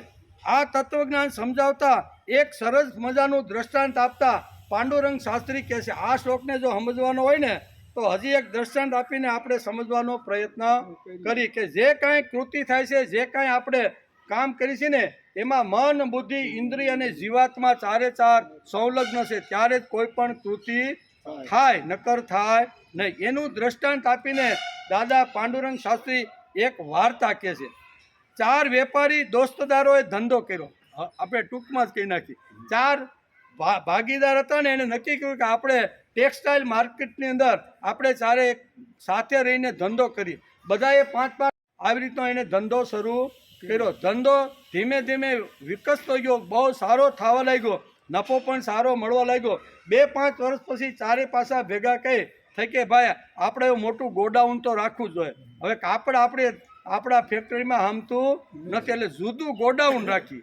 એ જુદું ગોડાઉન રાખે, ત્યાં દરરોજ મળવા માટે જાય. પછી બપોરનું ભોજન કરે, 4 પાર્ટનરો સાથે લાવ્યા હોય. એ ભોજન કરતાં જ્યારે પૂરું થાય ને ત્યારે લાંબા ટાટિયા કરીને થોડી ઘણી વાતો, થોડી ઘણું આમ તેમ કરે. એ વાતો એની ચાલતી હતી ત્યાં એક સરસ મજાની બિલાડી આવી. બિલાડી આવી એટલે આ પાર્ટનરોને ગમી ગઈ કે બિલાડી બહુ સારી છે. આપણા ગોડાઉનની અંદર ઉંદરડા બહુ ઘણા છે એટલે બીજા કાંઈ પાંજરા મૂકવાની જરૂર નહીં. આને જો આપણે પાળી લઈને તો આપણે ઘણું મોટું કામ થઈ જાય. વાર્તા બહુ લાંબી છે, દાદા તો બહુ વિસ્તારથી કહે છે પણ સમયના અભાવે આપણે એનો સિદ્ધાંત સમજી લઈએ. એટલે પાળી એટલે બધા પાર્ટનર કહે છે કે હવે આ બિલાડી આપણે અહીં રાખવાની હોય તો એને શણગાર છે, ખવડાવવાનું, પીવડાવવાનું, એને નવડાવો, ધોડો તો આપણે ભાગ તો પાડવા પડે. એ 4 પાર્ટનરોએ એક પગ વેચી લીધો કે ભાઈ આ પગની સેવા તારે કરવાની, આ પગની સેવા એમ 4 પાર્ટનરોએ એક જમણો, ડાબો, આગળનો, પાછળનો જે કાંઈ હતો ને એ 4 પાર્ટનરોએ આવી રીતનો ભાગ પાડ કે આની સેવા તમારે કરવાની. એ પગને જે કાંઈ હોય ખવડાવવાનું, પીવડાવવાનું આવી રીતના નીતિ નિયમ બધાએ નક્કી કરી નાખ્યા. બિલાડી તે ખાવા પીવા મળે પછી પાર્ટનરો આવે ત્યારે માથે હાથ ફેર મજા આવી ગઈ. એને એમ થયું કે આ ગોડાઉનમાં તો મજા આવે છે. થોડા સમય વીતી ગયા, કરોડો રૂપિયાનું જે ટાંકા ભેગા થયા હતા એ ગોડાઉનની અંદર રાખેલા હતા. એ રોજ આવી રીતનું કરે એટલે એક દિવસ બિલાડી કોઈ ઉંદરની પાસે દોડતી દોડતી ગઈ અને ટાંકાના થર ઉપરથી નીચે પડી એટલે એક પગમાં એને ઈજા થઈ ગઈ. ઈજા થઈ ગઈ એટલે લંગડી લંગડી હાલવા લાગી. લંગડી હાલવા લાગી. બીજે દિવસે બધા પાર્ટનરોએ જોયું કે ભાઈ બિલાડીનો એક પગ તો તૂટી ગયો છે ને લંગડી હાલે છે. એટલે ઓઈલો કે ભાઈ મારા ભાગનો હતો એટલે સેવા તો મારે કરવી. એ પાટા પિંડી કરે, થોડું તેલ બેલ નાખે, આમ કરી અને રોજ એની સારવાર કરવા. જે પાર્ટનરના ભાગમાં પગ આવ્યો હતો ને એ રોજ એની સારવાર કરે. સારવાર કરતાં કરતાં 2-5 દિવસ આવી રીતના નીકળી ગયા. લંગડી હાલે, ઘા ધીમે ધીમે રૂઝાવા લાગ્યો પણ દુખાવો મોડો પડતો નહીં. એક દિવસ બન્યું એવું કે આ ચારે પાર્ટનરો સાંજના સમયે ગોડાઉનમાં આવે છે. ભગવાનનું નાનું એવું મંદિર પણ ત્યાં રાખેલું હતું. બધાએ સાથે બેસી આરતી કરી અને ભગવાનનો દીવો કર્યો. ભગવાનનો દીવો કરી તાળું મારી મીંદડી તો અંદર હતી જેમ કે ગોડાઉનમાં, અને ચારે પાર્ટનરો ઘેરે આવ્યા. હતા અહીં પાછળ એવું બન્યું કે મીંદડીને ભૂખ લાગેલી છે અને એકાદા ઉંદરભાઈ એના ધ્યાનમાં આવ્યા હશે. એટલે ધ્યાનમાં આવ્યા એટલે એ ઉંદરડાની પાછળ એટલી દોટ મૂકી કે ઓલો જે પાટો તેલથી જે બાંધેલો હતો ને એ જે દીવો હળગતો હતો ને એને અડી ગયો. એટલે દીવો હળગ્યો એટલે હનુમાનજીએ જેમ લંકા બાળીને બરોબર એમ આ પાટો હતો ને એ પાટો ફેરવીને ઓલી ઉંદરડાની પાછળ એટલી દોડી આખા ગોડાઉનમાં આગ લાગી ગઈ. જેટલો કરોડો રૂપિયાનો જે માલ સામાન હતો ને એ બળી ગયો. અને પછી સવારે ખબર પડી કે ભાઈ આ મારું ગોડાઉન, ચારે પાર્ટનર તો આમ તેમ થઈ ગયા કે. અને એ કે હવે તો આપણે દાવો જ માંડવો છે આના ઉપર. એ ઓલા એક જેનો પગ હતો ને એ કે એના ઉપર દાવો માંડી અને આપણને જેટલી નુકસાની છે ને એ એકલો આપણે તેણીને ભરપાઈ કરી. એટલે હારામાં હારો વકીલ રોક્યો. વકીલે પણ સલાહ આપી. સામે પક્ષે વાદી અને પ્રતિવાદી બે વકીલો રોક્યા. વાર્તા લાંબી છે. અને પછી આવી રીતના એ કે કોર્ટની અંદર જજ સાહેબ પાસે કેસ ગયો. એ કે હાલો આ તો બહુ અઘરું છે. આખો કેસ એણે વાંચ્યો કે ભાઈ આમાં શું છે. તો આખી જે ઘટના બની હતી ને એ ઘટનાની વકીલે બે વાદી અને પ્રતિવાદના જે વકીલો હતા એને જબરજસ્ત આવી રીતની દલીલો કરી. દલીલો સાંભળ્યા પછી જજ સાહેબને વિચાર આવ્યો કે હાલું કરવાનું હું. આ 3 દાવેદાર છે. કોના ઉપર? કે જે મીંદડીના પગે પાટો બાંધ્યો હતો એના ઉપર એણે બધું નાખ્યું છે કે આ માણસ અમને ત્રણેયને જેટલું ગોડાઉનમાં નુકસાન થયું છે ને આ એકલો માણસ અમને ત્રણને ભરપાઈ કરે.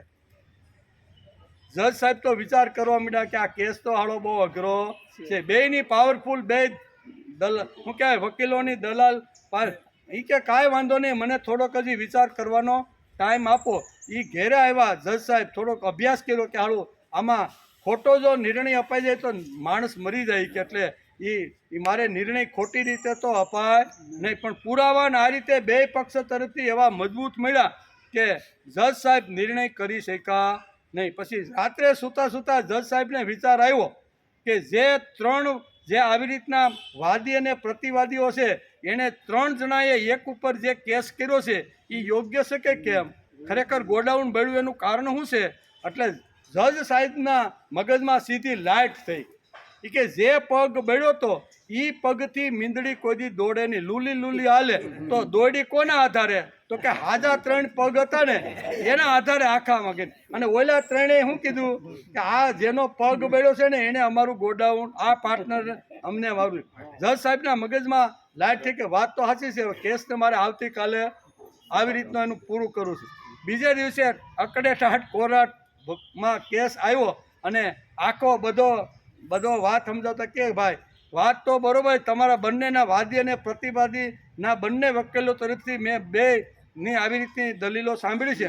પણ વાત એમ છે કે ભાઈ આ મીંદડી જે ગોડાઉનમાં જે પગથી દોડતી હતી ને એ 3 પગ હાજા હતા. અને હાજા હોય તો જ એક જગ્યાએથી બીજી જગ્યાએ જઈ શકે. કાંઈ લંગડો કે તૂટી ગયેલો પગ હોય એનાથી મીંદડી દોડે નહીં. તેથી આ 3 પાર્ટનરો છે ને એને આને ભરપાઈ કરી ગઈ. શું કે 3 પાર્ટનરોએ કોને ભરપાઈ કરી દેવાના? ઓલાને ઉપર જે દાવો કર્યો હતો ને એવી જ રીતે અહીંયા મન, બુદ્ધિ, ઇન્દ્રિય અને જીવાત્મા એ ચારેય ભેગા થાય તો જ કૃતિ થાય, નકર થાય. એમ આ શ્લોકની અંદર પણ દાદા પાંચ આપી અને મન બુદ્ધિ ઇન્દ્રિય અને જીવાત્મા એ ચારે જો ભળી જાય મળી જાય અને સાથે રહીને જો નિર્ણય કરે તો કોઈ પણ કૃતિ મન ન હોય ને ખાલી બુદ્ધિ કુદાકૂદ કરે તો એ કૃતિ કોઈ દી થાય નહીં. જીવાત્માને ઈચ્છા હોય પણ આ ત્રણે ત્રણ ખૂણામાં બેસી જાય તો પણ થાય નહીં. ચારે ચાર ભેગા થાય તો જ કૃતિ થાય છે. એટલે આ શ્લોકની અંદર ભગવાન બહુ સરસ રીતે આપણે સમજાવવાનો પ્રયત્ન કરે છે કે બહારના પદાર્થોને બહાર જ ત્યજીને બહારના પદાર્થોને બહાર જ ત્યજીને અને આંખોની દ્રષ્ટિએ એટલે કે ભ્રમરોની મધ્યમાં સ્થાપીને તથા નાસિકામાં વિચરતા પ્રાણ અને અપાન વાયુને સમ કરીને જેણે ઇન્દ્રિયો મન બુદ્ધિ અને જીવાત્મા આ ચારે ચારને જેણે જીતી લીધા છે. કેવા આ ચારનું દ્રષ્ટાંત દાદાએ આપ્યું એટલા માટે આપ્યું છે કે ચારે ચારનો આ શ્લોકની અંદર સમાવેશ કરવામાં મન બુદ્ધિ ઇન્દ્રિયો અને જીવાત્મા આ ચારે ચારનું વર્ણન કરતા અહીં કહે છે કે આ બધું હોવા છતાં જેણે શું કહેવાય ધ્યાન કરતી વખતે સાધના કરતી વખતે ચિત્ત એકાગ્રિત કરતી વખતે આ વસ્તુને બહાર રાખી અને જે પ્રયત્ન કરે છે એવા લોકોને મુક્તિ મળે એ સદાને માટે મુક્ત છે એવું આ શ્લોકની અંદર કીધું છે. આપણે આવતીકાલે રજા બરોબર શનિ રવિ 2 દિવસની